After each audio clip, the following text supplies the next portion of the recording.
Fala galera, sejam bem-vindos para mais um podcast. Eu sou o Diego e hoje nós vamos dar continuidade ao projeto ProEnsino. Um projeto que nesse momento de pandemia vem produzindo um conteúdo digital que tem como objetivo auxiliar vocês alunos durante os estudos remotos, beleza? Então, vamos começar.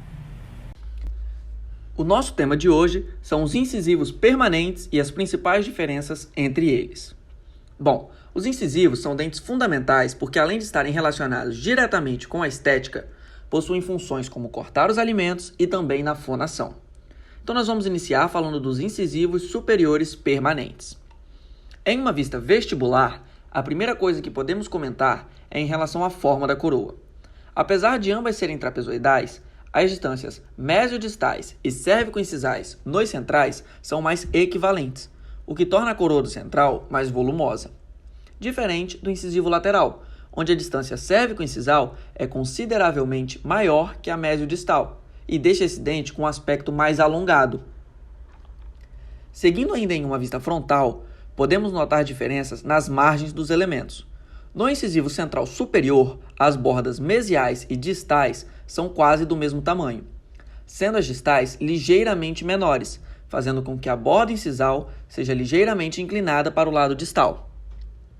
Já no incisivo lateral superior, a borda mesial é bem maior que a distal e, consequentemente, leva a borda incisal a ser bem mais inclinada que no incisivo central, sendo possível, muitas vezes, dividi-la em dois segmentos, como acontece também no canino. Sobre os ângulos, podemos destacar que ambos os distais são arredondados, sendo os dos laterais mais arredondados ainda. Ainda nessa face, é importante destacar os lobos de desenvolvimento, sulcos de desenvolvimento e os mamelões na borda incisal.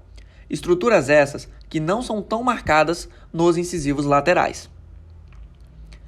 Nas faces de contato, é importante salientar que no incisivo lateral superior, as bossas de contato são bem mais marcadas que o incisivo central, o que leva a um aparente escavamento junto ao colo desse dente.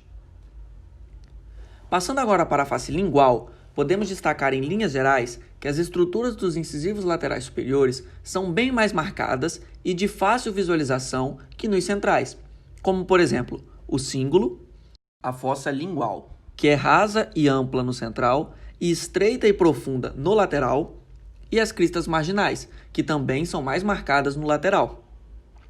Podemos destacar ainda que os buracos cegos são mais frequentes nos laterais, devido a essa maior evidência de suas estruturas. Sobre a raiz, podemos dizer que elas também acompanham algumas diferenças, como na coroa. O central possui uma coroa mais curta e volumosa. Já o lateral possui a raiz mais longa e afilada, com muitas das vezes tendo o terço apical desviado para a distal. Nos centrais, devido ao seu volume e formato cônico, revela-se uma superfície triangular quando em corte transversal. Os ângulos são arredondados e a base desse triângulo é voltada para vestibular. Já nos laterais, elas são ovaladas em todo o seu trajeto. Vamos falar agora dos incisivos inferiores. Apesar de muito parecidos, é sabido que eles diferem no tamanho, sendo o incisivo central inferior ligeiramente menor que o incisivo lateral inferior, o que torna a série crescente, diferente dos superiores, onde a série é decrescente. De modo geral, são elementos muito pequenos, os menores das arcadas, e por isso suas características são pouco marcadas e evidentes quando em relação aos superiores. O modelado na face lingual não é tão nítido, os detalhes anatômicos são menos distinguíveis, as bossas de contato não são tão acentuadas como nos superiores, e isso em ambos, o que torna muitas vezes impossível a diferenciação entre os incisivos inferiores. Quando vamos para as raízes, as diferenças também existem. Elas acabam por se aproximar dos incisivos laterais superiores, porém são mais curtas e retilíneas. São bem mais achatadas no sentido mesiodistal, ou seja, há um predomínio vestíbulo lingual, sendo essa uma característica marcante desses elementos. Em corte transversal, esses elementos apresentam uma secção ovoide. Agora vamos para algumas ressalvas clínicas importantes.